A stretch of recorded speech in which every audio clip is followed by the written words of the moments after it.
I may not speak for all of us, but I definitely speak for myself. Since I was a kid and I first saw Super Saiyan 3 and saw Goku utilize that transformation against Majin Buu in the Majin Buu saga, I've often wondered, how did Goku even get Super Saiyan 3? We know that Goku unlocked the form in the other world during the 7-year break between Cell and Buu, but what did Goku really do? And how did he even know that there was a power above Super Saiyan 2? For decades, it's been a mystery, and today I attempt to unravel this mystery on this edition of Dragon Ball Mysteries.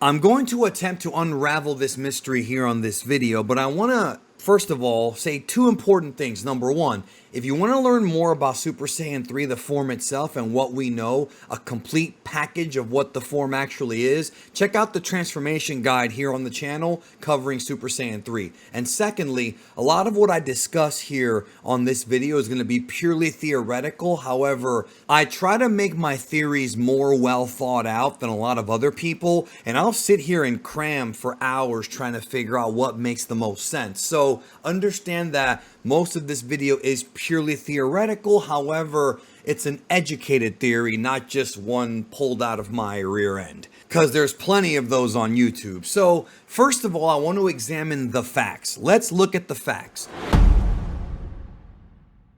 Let's look at what we definitively know about Super Saiyan 3 and look at the clues given to us by the series on how Goku unlocked it. After the Cell games, Gohan was proclaimed the strongest fighter on Earth, and Goku decided to stay dead because he felt like his presence on Earth created too many problems and got in the way of there being peace on the planet. And to a degree, he was kind of right on that, so he decided to stay dead.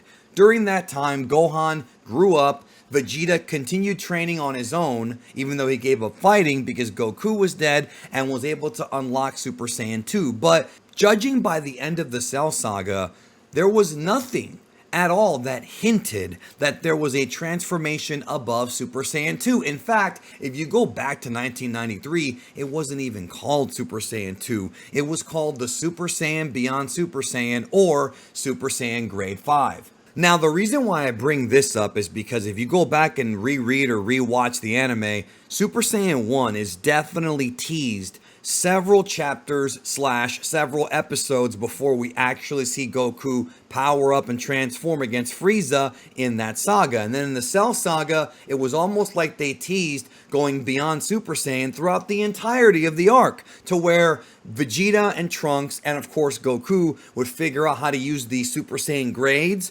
Grade 2, Grade 3, full power Super Saiyan, and of course Super Saiyan 2 was unlocked by Gohan at first. And the grades are sort of like intermediary steps, and Goku figured out early that unlocking those was not really the correct path to achieving what would become Super Saiyan 2. He knew it. He was smart enough to figure out that the road that Vegeta and Trunks took was not the best path. This is why he would teach Gohan to avoid using that and just focus on getting Super Saiyan in the natural state, which is what would become Grade 4 / full power Super Saiyan. And that was the road. That was the pathway to unlock Super Saiyan 2 down the road. And Gohan was the first one to do it. Did a whole video about this called Super Saiyan 2 Gohan Explained, where I talked about Gohan's relationship to Super Saiyan 2 and really went over the details about what triggered the transformation and how it actually works. So check that out. So Gohan beat Goku to the punch. He unlocked it first.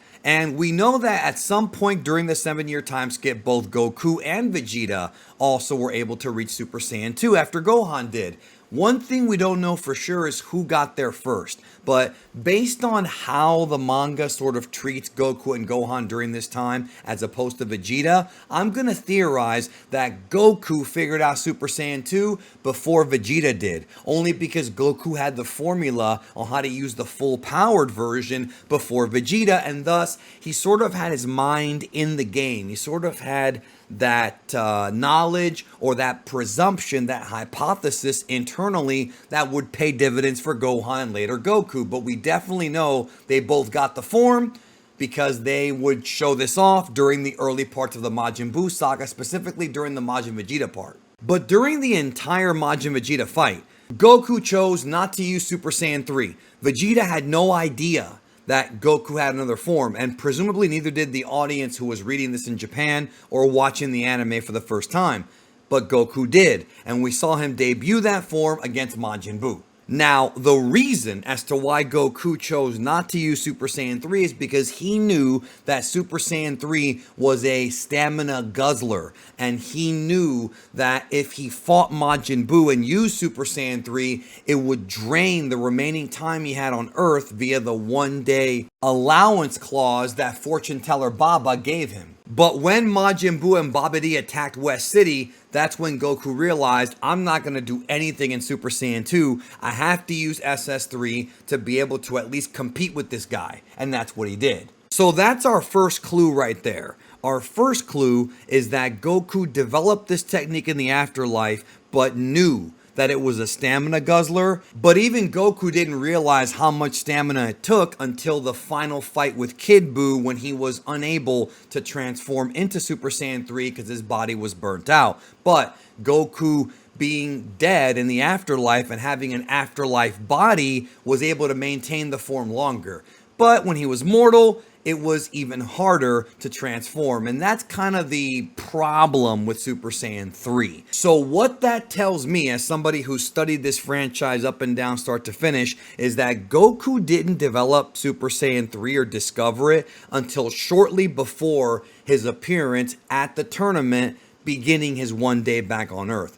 I don't think Goku had trained enough in Super Saiyan 3 to truly understand how that form worked, or to truly get his body, whether it be his dead body or his alive body, his body to get accustomed to that form. So if there's a 7-year time skip, then that means that Goku probably learned it right around the 6-year mark, or maybe just a few weeks or a couple months before the tournament would actually begin. Super Saiyan 3 was probably Goku's trump card at the time, and he knew it.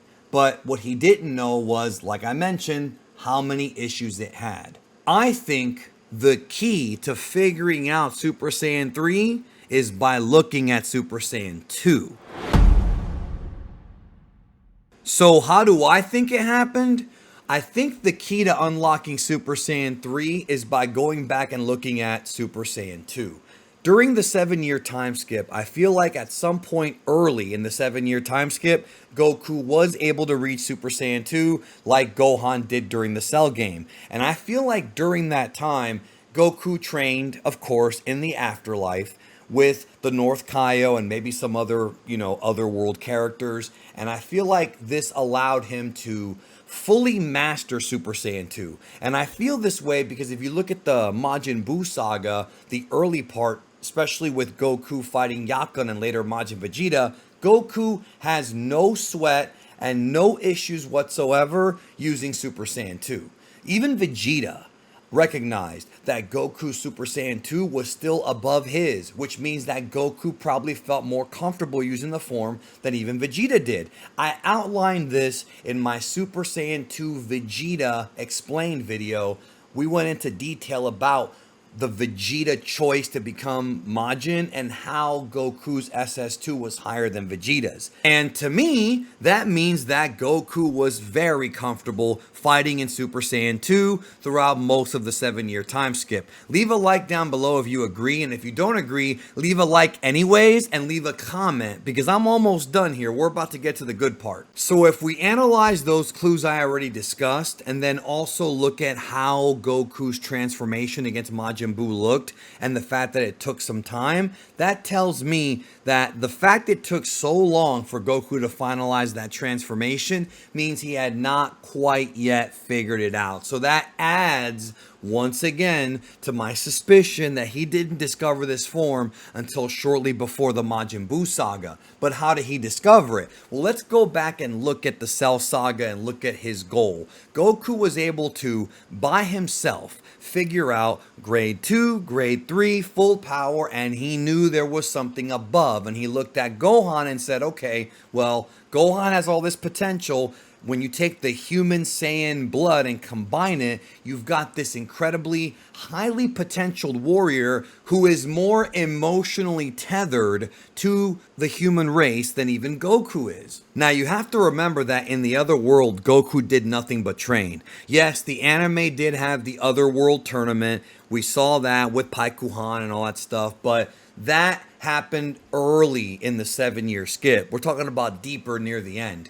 I think during this time, Goku was still getting training from the North Kaio-sama, and I think Kaio, and you have to remember this, Kaio may have helped him because Kaio already knew, King Kai already knew the Kaioken. It's his technique. And thus, that means that he knew how to multiply one's power internally. The question is, how does one multiply one's power internally without actually using the Kaioken? For Saiyans, it's figuring out new transformations or just lots of training.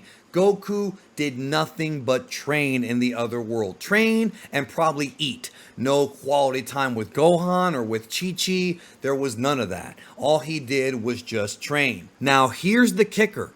He taught Gohan to channel his anger to become a Super Saiyan, and then Gohan once again got angry after training to become Super Saiyan 2. So obviously, anger is the key. And I think this is a big reason as to why Goku not only mastered Super Saiyan 2, but unlocked Super Saiyan 3 before Vegeta ever did, and Vegeta never got Super Saiyan 3. And that's because while Vegeta was on Earth with his wife Bulma and his son Trunks, and he was kind of still training, but no longer having that thirst to surpass Kakarot, Goku, on the other hand, didn't have a family to kind of soften him up. Remember what they say in Rocky? Remember what they said in Rocky? What Mick said? Women weaken knees. And obviously Goku felt that way because Chi-Chi was alive and he was not. So he spent that time getting angry and focusing on his power, training and training and training, getting angrier and angrier, and focusing on his anger based on things that he had witnessed in his lifetime. And that's what led to Goku unlocking Super Saiyan 3, probably by complete accident, like what happened with Trunks in the anime version of the Trunks special, based on the same thing Gohan did. Anger, focus, and a lot of training. If Vegeta had to spend time with the family for, a couple hours a day or even more than that, Goku spent that time training. And I know a lot of folks respect Vegeta's training acumen, and I do as well. It was during this time of peace that Goku didn't take to the peace, did not take to it at all because he had no distractions. He was by himself. And I think that Kaio-sama, aka King Kai, was probably one of the ones egging him on to get stronger because what else is there to do in the other world? I also think in my own head that Goku did a lot of meditating. And I know that Dragon Ball Superhero tried to make believe, pretend like he didn't know what meditation was, but a lot of it was internal. He had to focus on his hard life, maybe thinking about his friends dying, and he had to fully master Super Saiyan 2 before crossing over into the next evolution, the most primal one, which was Super Saiyan 3. I don't think Goku went into this training knowing for sure that there even would be a Super Saiyan 3. I feel like he may have suspected there was something above 2 because up until that point, 2 had been the perfect form for combat, and even 3 has a lot more shortcomings than even 2 does, which is why Vegeta stuck with 2 over 3.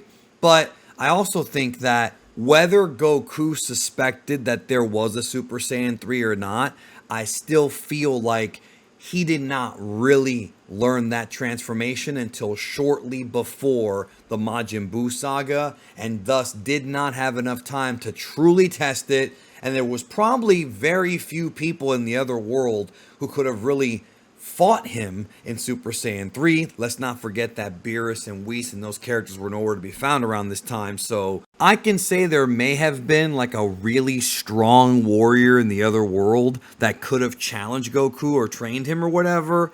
But I still think that this was discovered by Goku, sort of like how Gohan discovered Super Saiyan and later too. Just training, focusing on his anger and his rage, and putting it together to find the next evolution. Super Saiyan 3 really does feel like a sequel to Super Saiyan 2 and 1, and Toriyama himself did state in an interview many years after the manga ended that Super Saiyan 2 and 3 were really just sort of evolutionary chains of the first one. When we get to like Super Saiyan God or any of the new kind of mutations we see in Super, or even the stuff in GT, totally different pathway. Super Saiyan 3 seems to be the peak of what a traditional full-blooded Saiyan can achieve, and I think it's not too different from the previous two forms. Take care and have a good day.